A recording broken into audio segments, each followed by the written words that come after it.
Bonjour mes amis, aujourd'hui on reparle des murs. Ces murs qui ne nous protègent pas simplement du vent, de la pluie, du chaud, du froid. Ils supportent des charges et d'énormes charges. C'est de ça que nous allons parler aujourd'hui ensemble.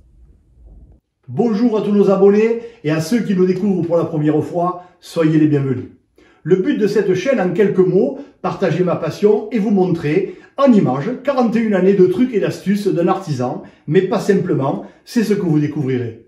Voilà une série de courtes vidéos qui relatent le déplacement et la reconstruction de mon atelier entièrement en ossature bois. Toutes ces vidéos ont un thème que vous découvrirez sur la miniature. Dans cette saga, je ne vous montre pas simplement ce que je fais, je vous montre et je vous explique comment et pourquoi je le fais. Je vous invite à entrer dans la playlist et choisissez le thème qui vous intéresse, si je l'ai déjà traité bien sûr. Pour ne rien rater, abonnez-vous, c'est gratuit. Et pour recevoir toutes les notifications, appuyez sur la cloche. C'est OK? Alors si c'est OK, on se voit tous les 15 jours.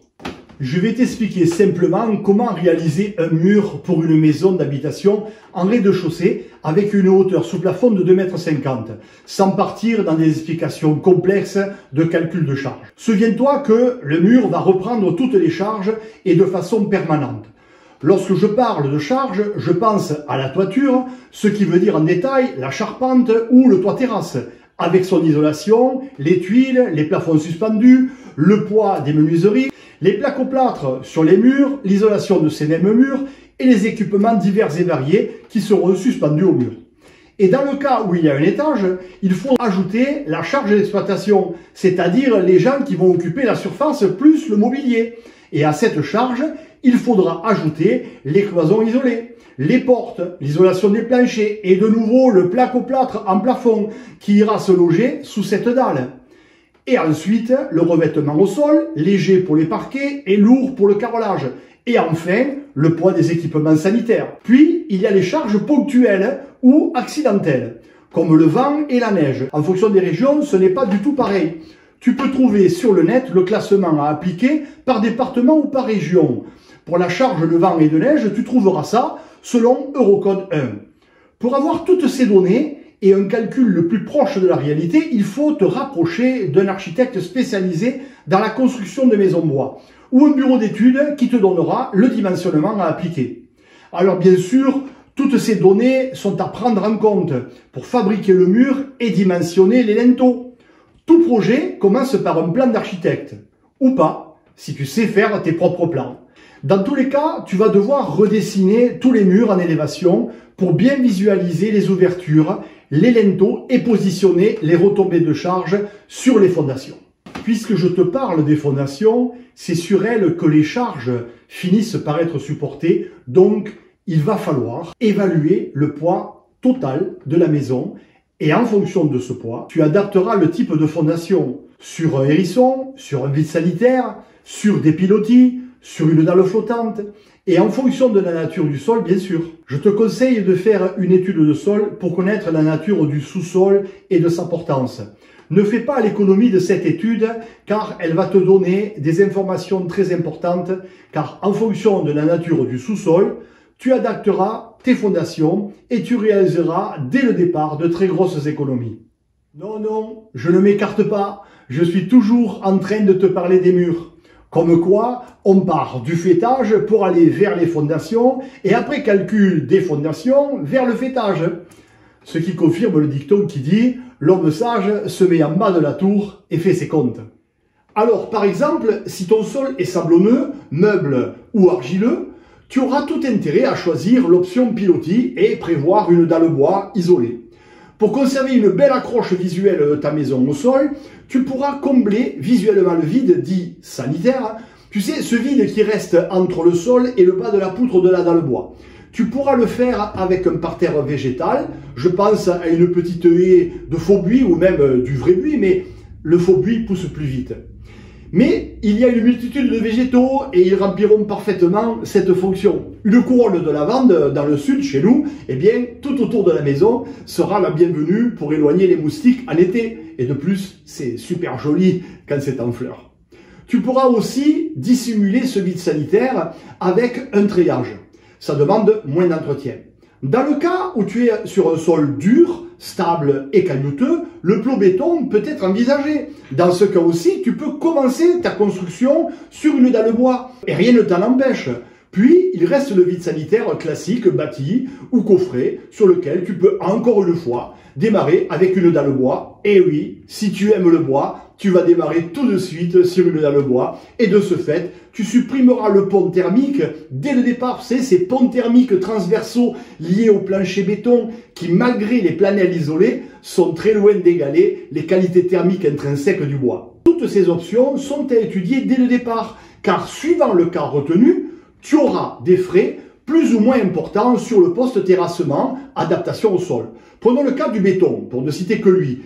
La quantité sera considérablement diminuée si tu optes pour des plots, plutôt que des fondations classiques ou un vide sanitaire coulé. Ensuite, en fonction de la topographie du terrain ou du sol, tu auras des frais de livraison car il te faudra une pompe pour amener le béton sur le lieu en question. Et donc, ces frais se rajoutent à l'ensemble de la facture. Voilà, en 2 mots, dès le départ, comment tu peux réaliser des économies substantielles, sans altérer la solidité de ton projet, bien entendu. Tout au contraire, tu vas te poser les bonnes questions au bon moment, et tu vas maîtriser ton budget. Tu vois, ce n'est pas si simple de clouer 4 planches entre elles dès le départ. Allez, revenons au mur. Pour commencer, et à ce stade des opérations, le mur ne s'appelle pas un mur, mais une trame. Cette trame se compose de montants espacés de 400 mm d'anthrax, de lisse basse et de lisse haute. À mi-hauteur, je te conseille de mettre des étrésillons pleins. Ils te garantissent, et pour très longtemps, des montants parfaitement droits. Ils ont aussi un rôle coupe-feu, sur lequel je reviendrai tout au long de la construction. Oui, il y a plusieurs écoles. L'école du trop et du pas assez. Moi, j'ai fait mon calcul et pour quelques euros, je dors tranquille. Je te rappelle que tu construis pour toujours. Tu ne fais pas une cabane au fond du jardin. C'est une vraie maison sécure et accueillante. Les arguments thermiques des opposants à l'anthrax de 400 mm ne tiennent pas.